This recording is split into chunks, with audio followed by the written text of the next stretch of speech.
إنك ترغب أكثر ما يعنيش إنه ماكش ممتن، بالعكس هذه أول علامة إنك جاهز للحياة أكبر.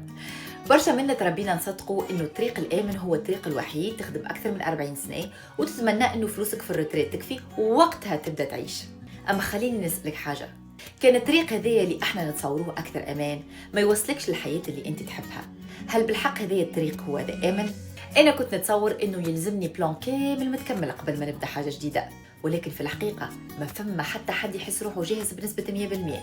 البزنس هذايا علمني إنه ما يلزمكش خبرة، علمني زيادة إنه ما يلزمكش برشا متابعين، وما يلزمكش تكون كامل ولا مثالي، يلزمك كان تكون مستعد باش تبدأ.